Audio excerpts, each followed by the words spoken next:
Today, we'll explore two terrifying cave stories that ended in disaster. In the first tale, a group of explorers faced death the moment they entered a dangerous underground system. The second story will make you wonder who the real victim truly was. Please be warned. These stories contain disturbing content. On the sunny morning of May 2nd, 1976, 6 college students from Newcastle University gathered their caving gear for another underground exploration.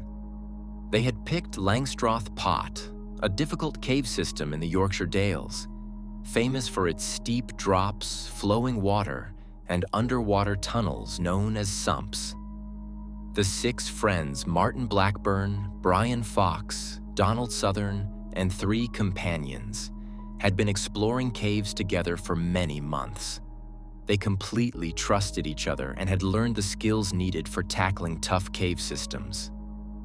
Back in 1976, underwater cave exploration was still new. Very few people had special diving gear, and swimming through short underwater sections without equipment was normal.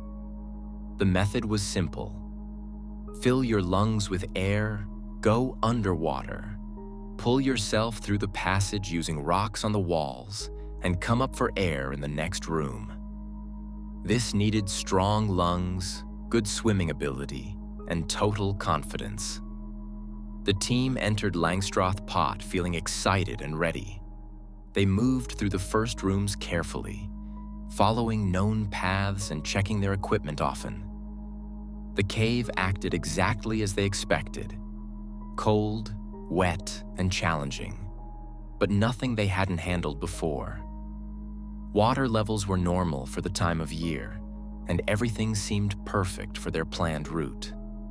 As they went deeper into the cave, they met the system's well-known steep drops and tight passages. Each challenge was handled with great care. They worked as a team, making sure everyone got through each part safely before moving forward. Hours went by as they made their way through the complex cave. Finally, they reached the underwater passage that would change everything. It looked no different from the many other underwater tunnels they had successfully crossed over the years. Water flowed through a flooded tunnel in the rock, and on the other side, they could see signs of an airspace where they could surface and breathe. The plan was simple and routine. The first 3 cavers would swim through the flooded passage, surface in the room beyond, rest and recover, then keep exploring while the other 3 followed when ready. It was a method they had used many times before in similar caves throughout the Yorkshire Dales. Martin Blackburn went ahead.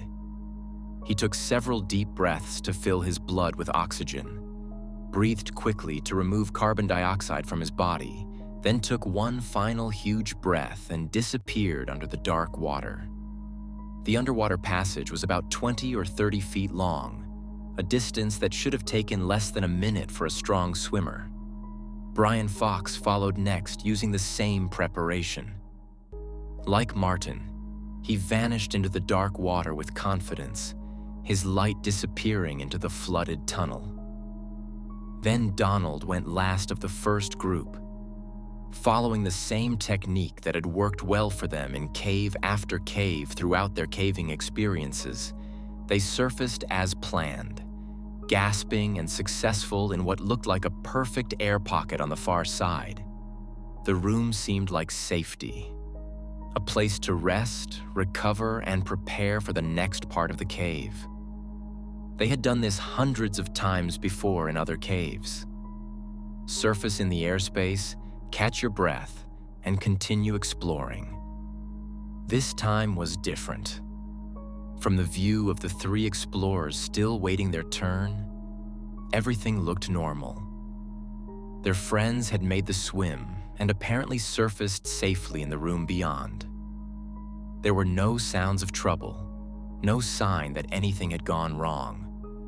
What the 3 cave explorers didn't know, what none of them could have known, was that the air pocket they had surfaced in was poisoned. The room contained what cavers call bad air, an atmosphere where oxygen had been used up and replaced with deadly amounts of carbon dioxide. The air in the room was poison, but poison that looked, smelled, and felt exactly like normal air. There was no warning, no clear sign of danger. The explorers surfaced, relieved to be breathing again after the stressful underwater swim, not knowing that every breath was slowly killing them. Bad air can form in underground rooms for several reasons. Dead plants rotting in still water can use up oxygen while making carbon dioxide. Poor air movement can let dangerous gases build up over time. Sometimes the rocks themselves can release gases that make breathing impossible. When the three cavers surfaced in that room, gasping for air after their underwater swim, they were breathing poison. The gas was invisible, had no smell, and was completely deadly. With each breath, they were taking in less oxygen and more carbon dioxide than their bodies could handle. The effects of bad air are sneaky. Unlike drowning, which is violent and obvious, carbon dioxide poisoning is quiet and tricky. The victims might feel dizzy or confused at first. Their thinking becomes cloudy. Physical coordination gets worse. And then, without warning, consciousness simply disappears. The three young men had no idea what was happening to them. One moment they were recovering from their swim, planning their next move through the cave system. The next moment their vision was getting blurry.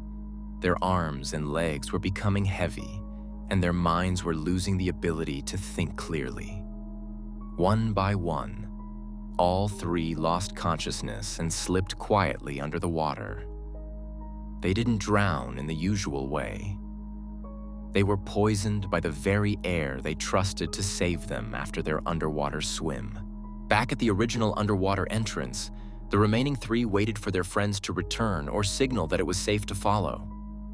Cave exploration often involves long waits as teams move through difficult passages, so at first there was no reason for alarm.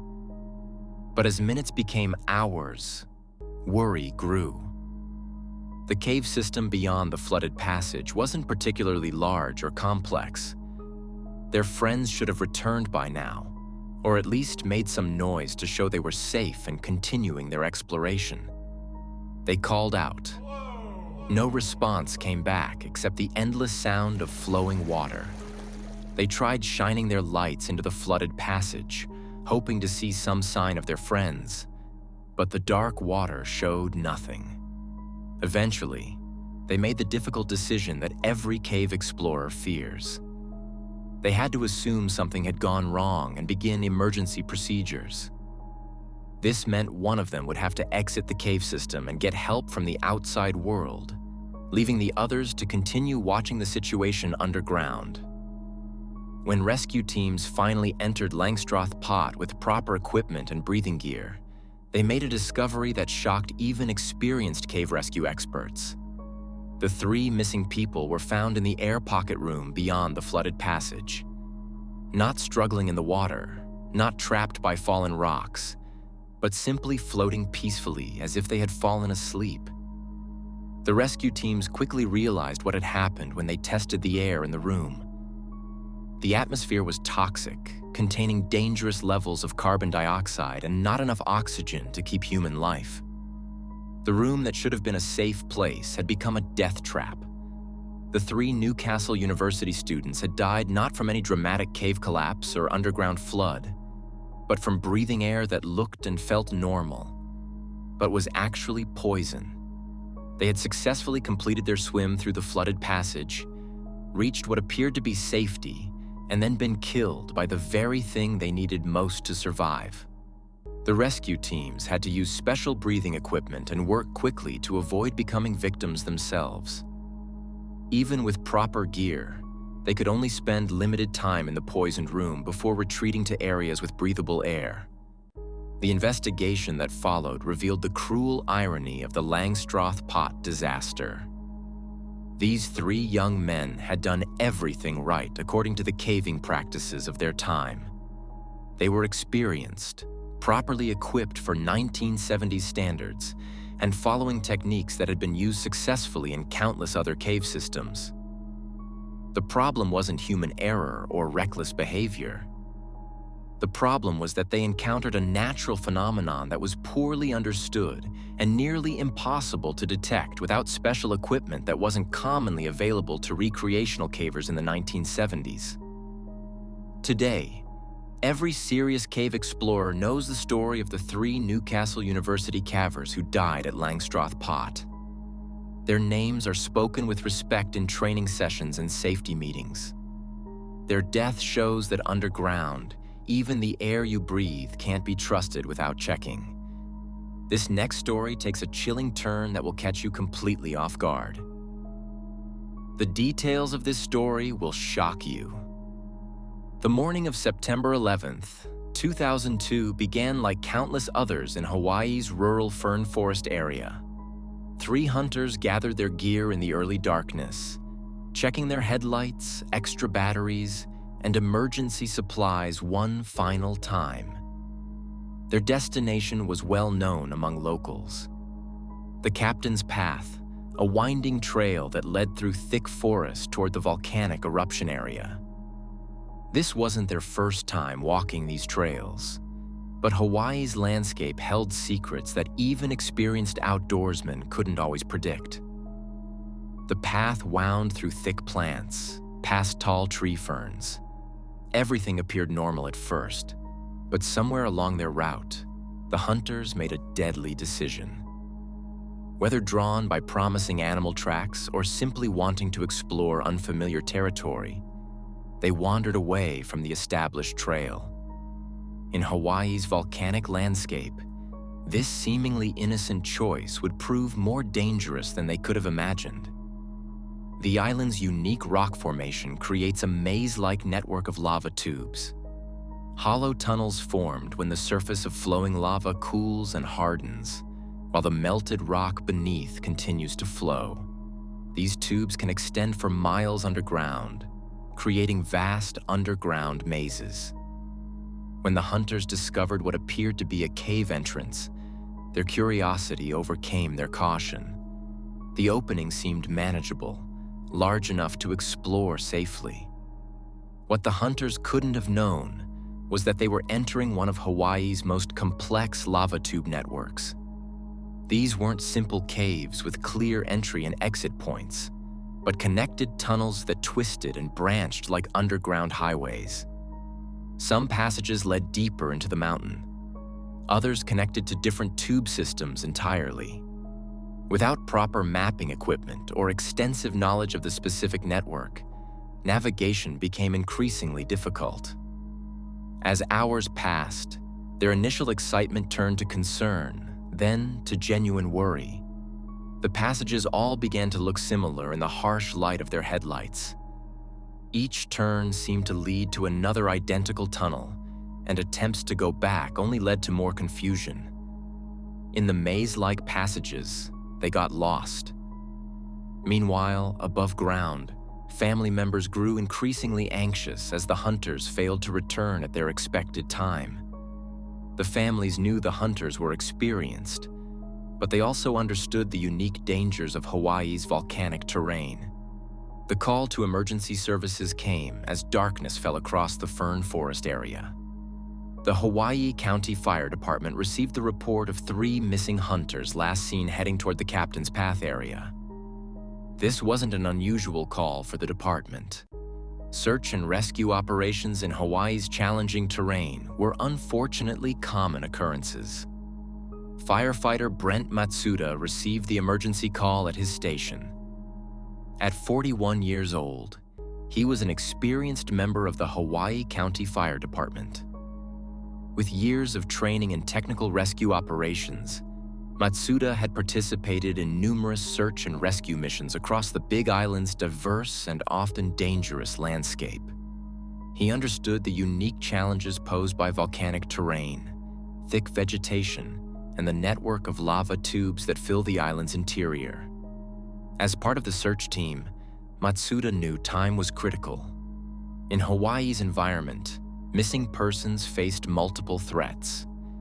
Dehydration, getting too cold in underground spaces, falls into hidden pits, and simple confusion in thick forest. The volcanic landscape added another layer of complexity. Unstable ground, hidden caverns, and the constant possibility of encountering active volcanic activity. The search began at first light on the morning of September 12th. Multiple teams spread out from the captain's path, following different possible routes the hunters might have taken. The vegetation was incredibly thick, creating what locals called green tunnels, where rescuers had to push through walls of ferns, vines, and undergrowth. In many areas, the plants were so thick that searchers literally walked on top of them, never touching the actual ground beneath. This was precisely the condition that made Hawaii's volcanic terrain so dangerous. The thick plant growth created what appeared to be solid ground, but was actually a network of vegetation suspended over hidden gaps, caves, and pits. Experienced locals knew to watch for dark spots in the vegetation, areas where the normal pattern of plant growth was interrupted, potentially indicating a hidden opening beneath. Around 10 a.m., Matsuda was working his way through particularly thick vegetation when he encountered what appeared to be solid ground covered with native ferns. The moment his weight shifted onto what he believed was solid plants, everything changed.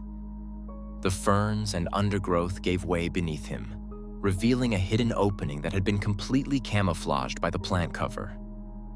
The opening measured approximately 5 by 8 feet, large enough to be dangerous, but small enough to be easily concealed by the thick vegetation. Matsuda plummeted into darkness, falling approximately 100 feet down into one of Hawaii's unusually large lava tubes. The fall was catastrophic, a straight drop through complete darkness into the unknown.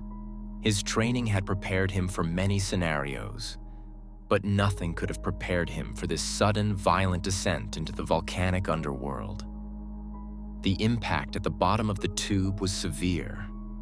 Matsuda's protective equipment, his helmet and backpack, absorbed some of the tremendous force, but the injuries were still life-threatening. He suffered broken ribs that made breathing difficult and painful. Bones in his spine were damaged, threatening potential paralysis. Internal injuries affected his liver and kidneys, organs critical to his survival. Above ground, Matsuda's fellow firefighters heard his cry and immediately recognized the sound of someone falling into a hidden pit. This type of accident was all too familiar to Hawaii's rescue personnel. The thick vegetation that made the island so beautiful also created countless hidden dangers for anyone working in the forest. The rescue operation shifted from searching for the missing hunters to saving one of their own. Matsuda was seriously injured at the bottom of the lava tube. The smooth volcanic walls made climbing impossible without equipment, and his injuries prevented any significant movement. Fellow firefighters quickly assembled rope rescue equipment and began the complex process of extracting Matsuda from the deep pit. The opening was barely large enough to allow equipment and personnel to be lowered down, and the smooth walls of the lava tube provided few anchor points for securing ropes. The extraction required precise coordination and extensive technical expertise. Matsuda had to be carefully secured in a rescue harness without making his spinal injuries worse. Once brought to the surface, Matsuda was immediately prepared for emergency medical evacuation. A helicopter was called to transport him to the nearest hospital capable of handling his severe injuries. The remote location of the accident made ground transportation impossible, and his condition was too critical for any delays. Ironically, while the rescue community worked frantically to save Matsuda, the original mission continued with renewed urgency. The remaining search teams pressed forward with their hunt for the 3 missing men, now understanding firsthand just how dangerous the terrain had become. The accident had revealed the hidden network of lava tubes beneath their feet, providing crucial insight into where the hunters might have disappeared. The rescue team split into smaller groups, each taking different approaches to the underground search. They analyzed the terrain, looking for other potential cave entrances that might connect to the same lava tube system where Matsuda had fallen. The hunters had been missing for over 24 hours now, and time was running critically short. Using their knowledge of the local geology and the newly discovered tube system, the teams made educated predictions about the most likely routes the hunters could have taken underground. They systematically checked multiple cave openings, calling into the darkness and listening carefully for any response. Then breakthrough came from an unexpected direction. One of the search team members, working methodically through a section of tubes several hundred meters from Matsuda's accident site, heard something that made him freeze in place. It was faint, almost imperceptible, but unmistakably human voices echoing through the volcanic corridors. Following the sound deeper into the tube system, the rescuer navigated carefully through the smooth-walled passages. The voices grew stronger and eventually led him to the 3 missing hunters. They were huddled together in a wider section of the lava tube, suffering from mild hypothermia and completely without functioning lights, but alive. The hunters had spent nearly 24 hours lost in the labyrinthine system, their ordeal lasting through the night in the constant 65-degree temperature of the tubes. Without functioning lights and with inadequate insulation, their body temperatures had dropped below normal levels, causing the confusion and sluggish thinking characteristic of hypothermia. But they were conscious and able to walk with assistance. The rescue team carefully guided them through the complex underground passages back to the surface. They emerged into daylight, tired, cold, and shaken by their underground ordeal, but requiring no emergency medical treatment beyond warming and rehydration. Back at the hospital, doctors confirmed the extent of Matsuda's injuries. The broken ribs had punctured tissue and made breathing difficult. The spinal injuries required immediate stabilization to prevent paralysis. The internal damage to his liver and kidneys threatened his body's ability to process toxins and maintain essential functions. He was listed in critical but stable condition, though doctors were optimistic about his chances for recovery. In the days that followed, Matsuda did in fact recover fully.